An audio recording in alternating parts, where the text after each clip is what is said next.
नमस्कार। कार्यक्रम NRN voice हेरेर बसिरहनुभएका सम्पूर्ण दर्शकवृन्दहरूमा म अनिता हार्दिक स्वागत तथा अभिवादन व्यक्त गर्दछु। कार्यक्रम एनआरएन भोइसमा हामी प्रवासमा रहनुभएका प्रवासी नेपालीहरूसँग सम्बन्धित विविध गतिविधिलाई यहाँहरू समक्ष सम्प्रेषण गर्दै आइरहेका छौं। कार्यक्रमलाई सोल्टी एजुकेसन कन्सल्टेन्सीले प्रायोजन गरेको छ। यदि तपाईँ पनि जापान जाने सोच राख्दै हुनुहुन्छ र उचित परामर्शको खोजी गरिरहनु भएको छ भने तपाईँ सम्पर्क राख्न सक्नुहुन्छ कालिका स्थान स्थित सोल्टी एजुकेसन कन्सल्टेन्सी को कार्यालयमा। आजको यो कार्यक्रम तयार पार्ने क्रममा हामीलाई एक दुःखद समाचार प्राप्त भएको छ। एनआरएन चाइनाका अध्यक्ष सुन्दर थापाको असामयिक निधन भएको छ। उहाँको असामयिक निधनप्रति एनआरएन भोइस परिवार हार्दिक संवेदना व्यक्त गर्दछौं। साथै उहाँको शोक सन्तप्त परिवारलाई धैर्य धारण गर्न सक्ने क्षमता दिउन् भनेर ईश्वरसँग प्रार्थना पनि गर्दछौं। आउनुहोस् कार्यक्रमको सुरुवात गरौं प्रवासमा रहनुभएका प्रवासी नेपालीहरूसँग सम्बन्धित विविध समाचारबाट। बेर्थे फेरि घाइते मुटु बल्झियो, पुरानो ढुङ्गा जस्ता चर्चित गीतका पोखरेली संगीतकार सुन्दर थापा अब सम्झनामा मात्र रहेका छन्। चीनमा मंगलबार उनको निधन भएको छ। गैर आवासीय नेपाली संघ चीनका अध्यक्ष समेत रहनुभएका सुन्दर थापा पोखरा बुटोल चौरका स्थानीय बासिन्दा हुनुहुन्थ्यो। पोखरामा छँदा गीत संगीतमा सक्रिय सुन्दरले 9 वर्ष अघि प्रवास यात्रा तय गर्नु भएको थियो। थापाले पोखरा उपमहानगरपालिकाको जागिर छाडी हङकङ आइडी जीवन संगिनी अमृता सँगै चीन पुग्नु भएको थियो।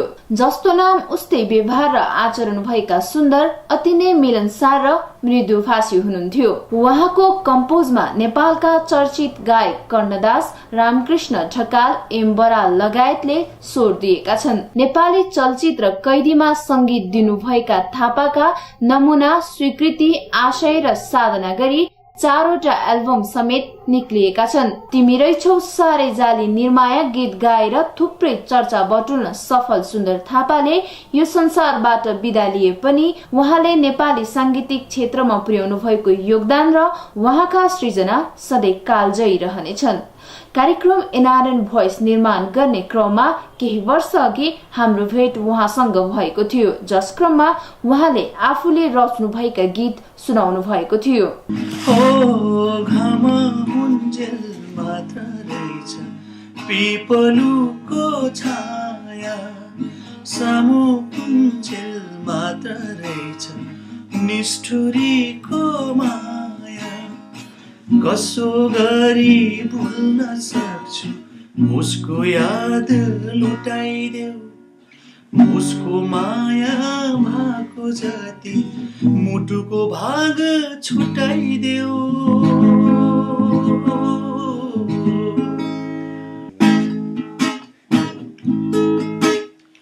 किन म ऊ जस्तै निष्ठुरी बन्न सक्दिन, उसले झै मायाको चोटले हान्न जान्दिन।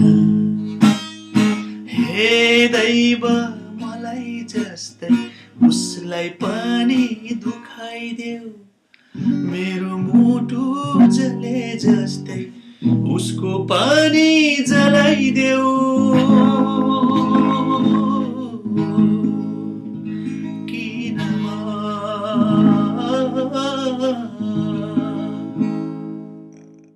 थापा एक सफल संगीत कर्मीका अलावा एक कुशल व्यापारी र समाजसेवी पनि हुनुहुन्थ्यो। हरेक बिहान उठ्ने बित्तिकै शारीरिक व्यायाम गर्ने, अपार्टमेन्ट नजिकैको बाटिकामा मर्निङ वाकमा जाने उहाँको दिनचर्या थियो। दुर्भाग्यवश आज हामीले उहाँलाई गुमाएका छौं। अन्तमा पुनः एकपटक एनआरएन भोइस परिवार उहाँको आत्माको चिर शान्तिको कामना गर्दै शोक सन्तप्त परिवारलाई ईश्वरले धैर्य धारण गर्न सक्ने क्षमता दिउन् भनेर कामना गर्दछौं।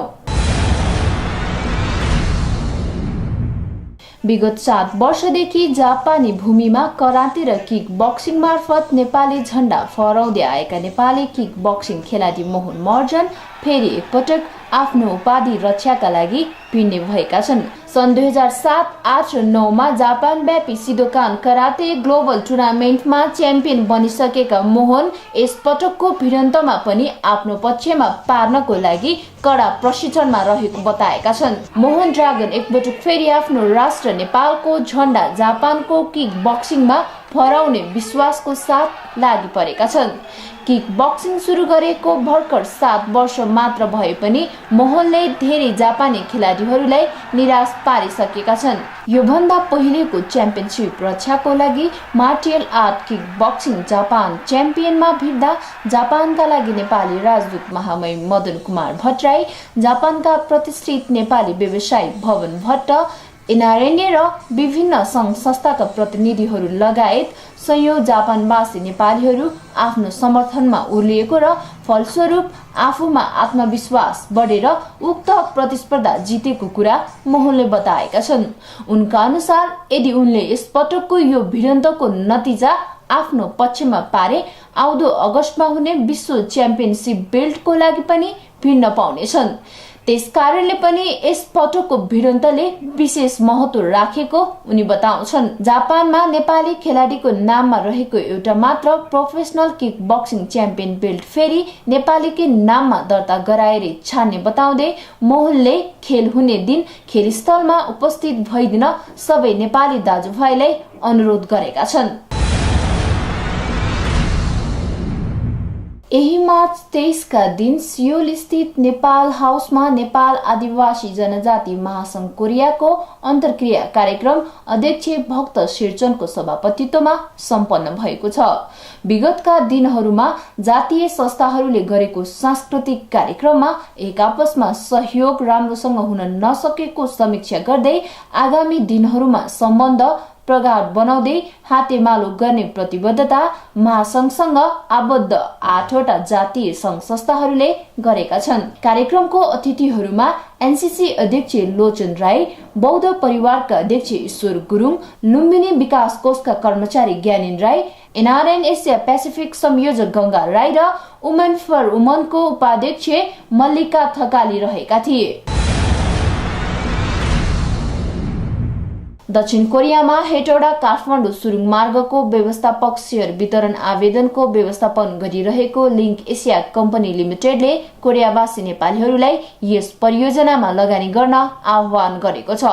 सन् 2016 डिसेम्बरमा निर्माण सम्पन्न गर्ने लक्ष्य सहित नेपाल पूर्वाधार विकास कम्पनीले 4.5 किलोमिटर सुरुङ सहित 58 किलोमिटर लामो 4 लेनको बाटो 2013 नोभेम्बर 11 तारिखमा बनाउन सुरु गरेको थियो। काठमाडौँबाट हेटौडा जान त्रिभुवन राजपथबाट 133 किलोमिटर तथा पृथ्वी राजमार्गबाट 226 किलोमिटर लाग्नुको सट्टा यो द्रुत मार्ग सञ्चालनपछि करिब 1 घण्टामा हेटौडा पुग्न सकिनेछ। सुरुङ मार्ग बनेमा काठमाडौँवासीले धेरै सस्तोमा सामग्री मात्र पाउने छैनन्। एक अध्ययन अनुसार वार्षिक 15 अरबको इन्धनको पनि बचत हुनेछ। वीरगञ्ज रक्सोलबाट ढुवानी हुने करोडौं लिटर पेट्रोलियम पदार्थ सस्तो रकममा काठमाडौँ भित्रिएपछि दिनौ जसो बढ्ने इन्धनको भावमा पनि केही राहत मिल्नेछ भने महँगीमा पनि केही कम हुने र देशभरकै नागरिकलाई राजधानी आउन निकै सहज हुनेछ। दक्षिण कोरियामा सुबन स्थित लिङ्क एसिया कम्पनी लिमिटेडले हेटौडा काठमाडौँ सुरुङ मार्गको संस्थापक शेयर वितरण आवेदनको व्यवस्थापन गरिरहेको छ। सो कम्पनीले संस्थापक शेयर आवेदन फर्म वितरणलाई सहज बनाउन अब चाँडै नै कोरियाको विभिन्न स्थानहरूमा सेमिनारको तथा अन्य विभिन्न कार्यक्रमहरूको आयोजना गर्न लागेको छ। संस्थापक शेयर लगानीको आवेदन दिँदा कम्तीमा रु 1 लाख बराबरको 1000 किता वा बढीमा आफ्नो इच्छा अनुसार आवेदन दिन सकिनेछ।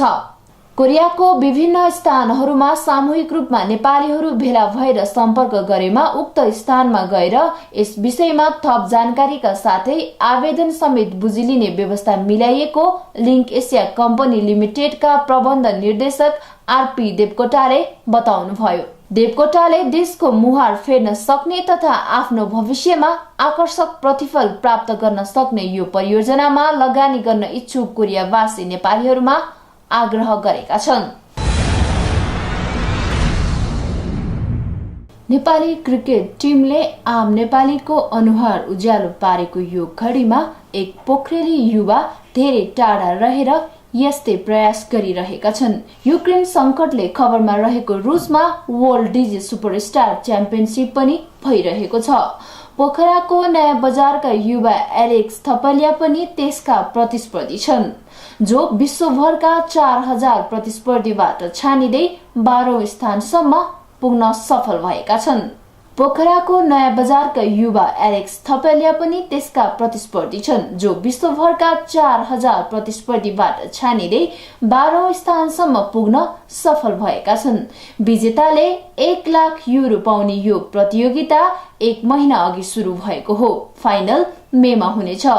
विजेता बन्नमा भोटिङको 25% र प्रस्तुतिको 75% को भूमिका रहने थापाले बताएका छन्। कार्यक्रम एनआरएन भोइसमा हामीले एनआरएन टक टाइम अन्तर्गत रहेर विश्वका विभिन्न देशमा छरिएर रहनुभएका प्रवासी नेपालीहरूसँग कुराकानी गरी उहाँको अनुभव यहाँहरू समक्ष राख्दै आएका छौं। यस्तै एउटा प्रवासको अनुभव बाँड्दैछौं आजको एनआरएन टक टाइम अन्तर्गत।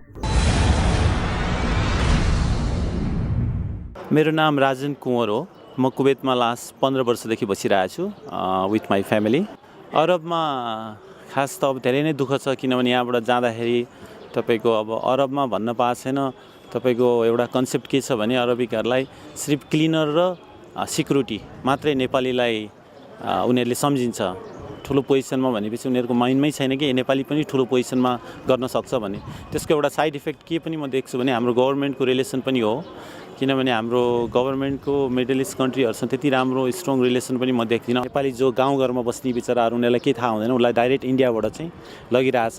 यसको रोक्ने उपाय चाहिँ मैले चाहिँ अहिले के सोचेको छु भने यदि हरेक अरब कन्ट्रीको चाहिँ एम्बेसी हाम्रो नेपाल गभर्नमेन्टले रिक्वेस्ट गरेर कुवेतमा खोलिदियो भनेदेखि तपाईँको हरेक भिजा, जस्तो कुवेतले कुनै लेडिजको भिसा निकाल्यो भनेदेखि रजिस्ट्रेसन गर्नको लागि त्यो एम्बेसीमा आउनै पर्यो। तपाईँको रजिस्ट्रेसन गर्नै पर्ने भएपछि कुनै लिगल डकुमेन्टमा जान्छ अनि त्यो मान्छे हाम्रो नेपालको एयरपोर्टको थ्रुबाट नै जाने भयो, सबै डाटा हुने भयो। त्यसपछि कस्तो हुन्छ भने तपाईँको भोलि जुन इम्प्लोयरले भोलि कुनै डिफिकल्टी दियो भने पनि उसको एउटा लिगल डकुमेन्टमा साइन गरेर हुन्छ, त्यो अनुसार उसले लिगल पाउन सक्छ। श्रममा एउटा समस्या के छ भने मान्छेहरूले थाहा पनि छैन। कति मान्छे बिचरा गाउँबाट आएको हुन्छ जसको मन्थली स्यालेरी लेस देन $200 कमाएर हुन्छ। त्यो व्यक्ति बिचरा यहाँबाट जाँदाखेरि नै 1-1.5 लाख रुपियाँ तिरेर गएको हुन्छ, जसले 4 वर्ष 5 वर्षसम्म त्यहाँ बसेको हुन्छ। त्यो बिचरा आएको हुन्छ, कसैको बहिनीको बिहेमा आएको होला, कसैको बुवा खसेर आएको, त्यो सिधा गाउँमा गइरहेको हुन्छ। गाउँबाट आएको हुन्छ, उसलाई थाहा हुँदैन।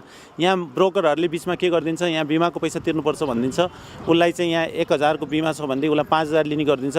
यसको सिस्टम चाहिँ मैले अस्ति पनि यहाँ रिक्वेस्ट गरेको थिएँ नेपालको हाम्रो श्रम मन्त्रीसँग, यसको चाहिँ एयरपोर्टमा नै काउन्टर राख्नुपर्छ। जुन आजभन्दा 5-6 वर्ष अगाडि हामी विदेश जाँदाखेरि चाहिँ हामीले एयरपोर्टको काउन्टरमा ट्याक्स तिरेर जान्थ्यौँ। त्यस्तै सिस्टमको कुनै ब्याङ्कसँग लिङ्क गरेर एयरपोर्टमै राखिदियो भने त्यो झन्झट पनि भएन, कसैले दोस्रो व्यक्तिले त्यसमा फाइदा पनि उठाउनु पाएन। मेरो नाम राजेन्द्र तामाङ। एनआरएनले जुन भूमिका खेल्यो डोल्मा शेर्पा बचाउ कार्यक्रमलाई, जसले चाहिँ वो फाँसीको सजाय सुनाइसकेको पनि एनआरएनको तर्फबाट लगभग 36 लाख ब्लड मनी भन्छ, त्यसबाट उहाँलाई बचाउनु भयो। अनि त्यही नै मेरो एनआरएन प्रतिको प्रस्थान हुनु नै मेरो एउटा इच्छा पनि थियो। कुवेतको सन्दर्भमा भन्दाखेरि अब त्यहाँ धेरै राष्ट्रका मान्छेहरू छन्। हाम्रो कम्तीमा पनि अहिले लगभग झन् 64,000 को हाराहारीमा पुगेको छ। तर फ्युचर आउटलुक हेर्दाखेरि अझै पनि नेपालीहरूको चान्स एकदमै, किनभने नेपालीको इमेज राम्रो छ। दुःख गर्छ नेपालीले, चेलीबेटीहरू जुन जान्छन्, यो एउटा राम्रो मौका हो। तर सरकारले यसलाई गहिरो उसले सोचेको छैन। अब त्यसमा न सरकारी तर्फबाट कुनै पनि प्रतिक्रिया छ। दलाल भन्दा पनि अब विदेशीहरूले टुँडिखेलको बाख्राले छानेको जस्तो लगेर जान्छन्। एउटा नेपाली केटी अर्काको देश, अर्काको दोस्रो संस्कृति, जस्तै मुस्लिमहरूको देशमा मुस्लिमहरूको परम्परा, उहाँहरूको संस्कृति, उनीहरूले केही ज्ञान सिप हुँदैन। अब जस्तै भनौँ भने अब घरेलु क्षेत्रमा जुन किसिमको आधुनिक सामानहरू प्रयोगमा ल्याउँछ, उनीहरूले त्यसको केही हुँदैन। यो त हाम्रो सरकारले यति गर्नुको लागि हामीसँग ताकत छ, हामीसँग पुँजी छ नि। एउटा सेन्ट्रल एउटा कुनै पनि इन्स्टिट्युट खोलेर जुन फिल्डमा जाँदैछ सम्बन्धित उसलाई एउटा ओरिएन्टेसन प्याकेज दिएर पठायो भने सरकारको पनि राम्रो रेकर्ड हुन्छ, उता दूतावास पनि रेकर्ड हुन्छ। कुनै भव्य दव्य पऱ्यो भने सहयोग गर्ने पनि सजिलो हुन्छ। अहिले त ऊ दिल्लीबाट गइरहेको छ, कहाँबाट गइरहेको छ। पहिला नम्बर कुरो म कुन ठाउँमा जाँदैछु अनि मेरो टर्म एन्ड कन्डिसनहरू यो बुझ्नु अति आवश्यक छ। उहाँहरू गाउँबाट आउँछन्, उहाँहरूलाई कुनै जानकारी हुँदैन कुन ठाउँमा जाँदैछ। उहाँ पुगेर कतिजना मैले रेस्क्यु गरेँ, एयरपोर्टमा अलपत्र परेका छन्, किनभने उहाँहरूलाई यही दक्ष यो ज्ञान नभएको कारणले हो। अनि यो जिम्मेवार कसले गर्नुपर्ने? जब एकजना व्यक्ति आफू जन्मेको हुर्केको ठाउँ छाडेर प्रवासको यात्रा तय गर्छ, उभित्र आफ्नो देशको संस्कृति र संस्कार निहित हुन्छ। तर उसको जीवनशैलीलाई प्रवासको जीवनशैलीले प्रत्यक्ष रूपमा असर पारेको हुन्छ। तर पनि उसले आफ्नो देशको संस्कृति र संस्कार भुलेको हुँदैन। यस्तै एउटा जीवनशैली र प्रवासको अनुभवलाई प्रस्तुत गर्दैछौ आजको एनआरएन लाइफस्टाइलमा।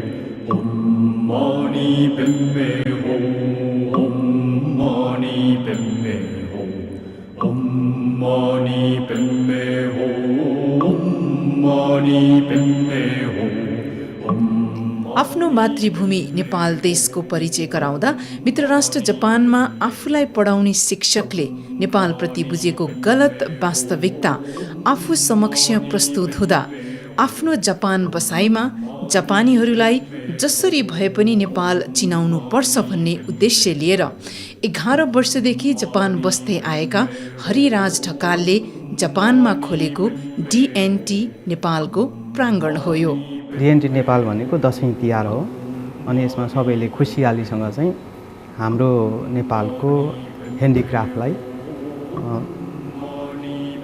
मन पराइदिउन् र हाम्रो नेपाललाई चिनिदिउन्। नेपालमा विदेशीहरूले पनि अलिकति आस्था राखुन् भन्ने भावनाले र नेपाली मार्केटलाई पनि बढाउने उद्देश्यले मैले चाहिँ यो गरेको।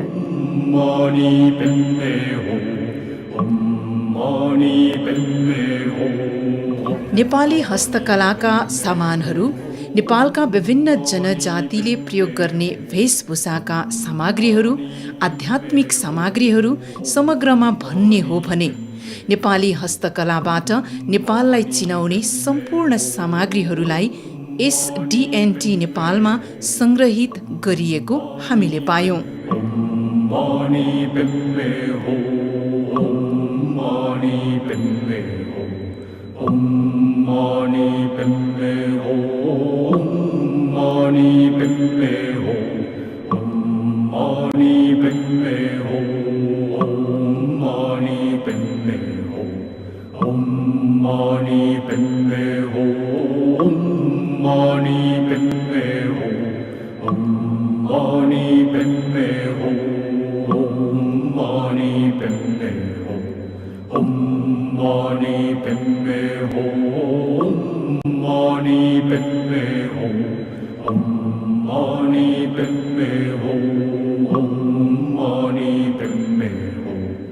हाम्रो नेपाललाई माया गर्ने जापानिजहरू धेरै रहेछन् भन्ने कुरो एज यो खानसाईमा चाहिँ धेरै नै छन् भन्ने कुरो अझै पनि म भन्छु।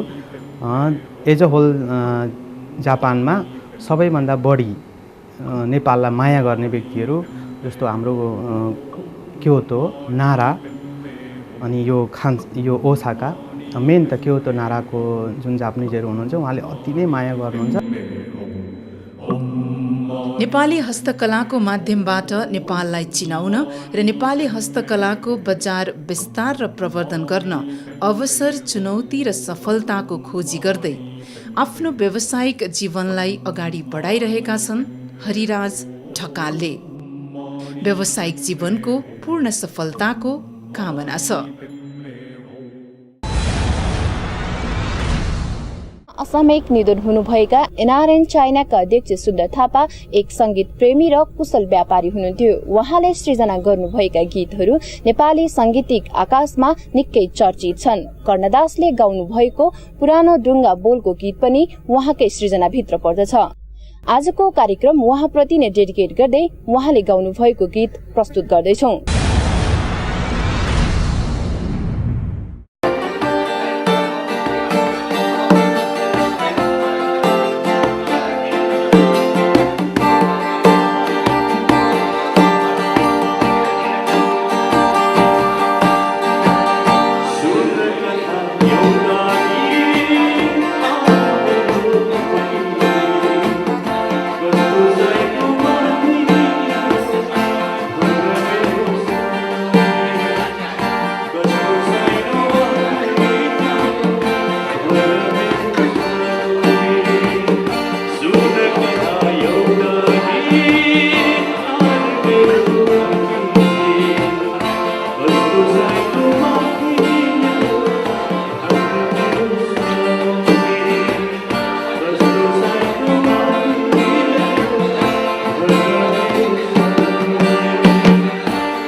हिमालको पानी ज्योतिको माया बर्खाको बादल भन्दा सिँदीको छाया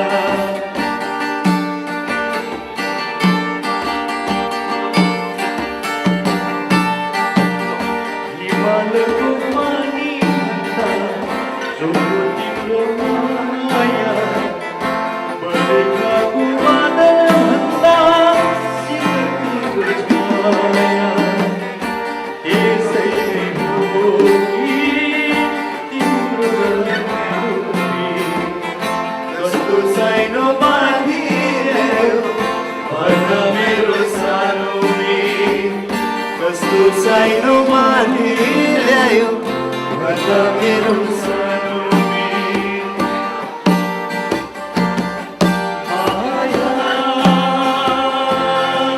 बसेछ मिल्दै साइडमा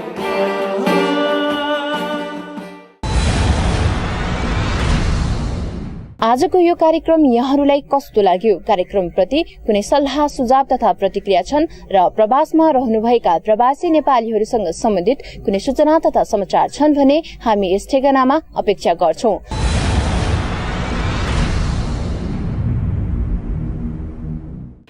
यो कार्यक्रम www.nepalchannels.com बाट IPTV को माध्यमबाट भिजन नेपाल च्यानलबाट पनि संसारभरि हेर्न सकिनेछ।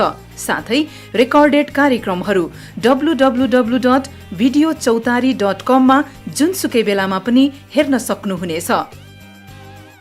संसारभर विभिन्न क्षेत्रमा संलग्न रहनुभएका गैर आवासीय नेपालीहरूको वास्तविकताको चित्रण गरेर संसारभर फैलाउने महान लक्ष्य लिएर सञ्चालन गरिएको एनआरएन भोइस सम्पूर्ण गैर आवासीय नेपालीहरू र उनीहरूसँग सम्बन्धित व्यक्तिहरूको साथै आम नेपालीहरूको आफ्नै कार्यक्रम हो। तपाईले उपलब्ध गराउने भिडियो समाचार जन्य कार्यक्रम नेपाली कला संस्कृतिसँग सम्बन्धित विविध गतिविधिहरू यस कार्यक्रम मार्फत हामी प्रसारण गर्नेछौं। संसारभरबाट www.polpronepal.com मा अपलोड गर्न सकिनेछ। साथै तपाईको सल्लाह र सुझावको लागि info@polpronepal.com मा इमेल गरिदिनु हुन अनुरोध गर्दछौं। हवस् त आजका लागि कार्यक्रमबाट बिदा माग्ने समय भइसकेको छ। अर्को हप्ता यसै समय यसै बार भेट्ने बाजा गर्दै कार्यक्रम युनिटका सम्पूर्ण सदस्य सहित मनिता बिदा चाहन्छु। नमस्कार।